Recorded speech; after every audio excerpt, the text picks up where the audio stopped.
We live in a time of massive institutional failure because far too many with power are suffering from the blind spot of conscience. They are more interested in towing the party line, dividing and conquering, than bringing people together. They are more interested in that than they are an agenda that is constitutionally consistent, morally defensible, and economically sane. And when there is no clear vision of love and justice, the people perish. And those in need suffer attention violence from those with power. Too often our politicians are blinded by greed and quest for power. And the politics of racism and classism have a blind spot for the poor. How else do we explain what's happening in North Carolina? Except that we have leaders that are suffering from the blind spot of consciousness. The Constitution of North Carolina says we hold it to be self-evident that all persons are created equal, endowed by their Creator with certain inalienable rights, among which are life, liberty, the enjoyment of the fruit of their own labor, and the pursuit of happiness. Article 11, Section 4 says beneficent provision for the poor, the unfortunate, and the orphan is one of the first duties of a civilized and Christian state. The Bible tells us and raises the question from the Old Testament and the New, when I was hungry, did you feed me? When I was naked, did you clothe me? When I was sick, did you care about me?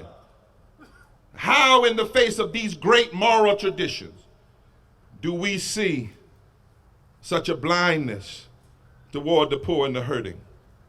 In fact, politicians, some from this area, on their report cards, they like to fool people up here in the hollows of these mountains. They tell you to vote for them because they're anti-abortion. Vote for them because they're anti-gay. Vote for them because they're pro-prayer. Vote for them because they believe in putting private money and public money in private schools. Vote for them because they're anti-immigration. Vote for them because they're pro-tax cuts. Vote for them because they're anti-Obama. They're anti-entitlements. They're anti-lazy people getting free stuff. And they're pro-gun. But in reality, if you listen carefully, this makes them blind to the very people they are elected to serve. And we must expose this to the light of day. Because the reality is, when you know the facts about these mountains, when you know the realities of the populations in these mountains, when you are anti-entitlement and programs to help the poor, when you are anti-health care, when you are anti-voting rights and expanding voting opportunity, when you are anti-access to the ballot, when you are anti-people, when you are anti-immigrants, when you are anti-LGBT, you are anti-Appalachia. You are anti the mountains.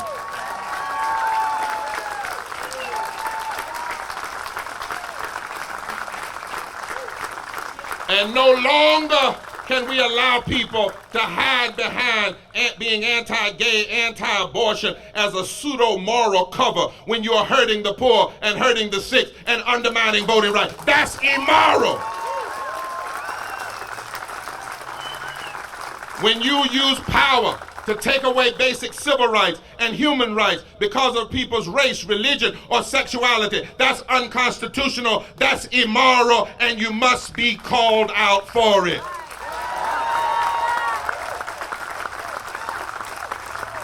Now, let me make the case and show you why we have to go forward together.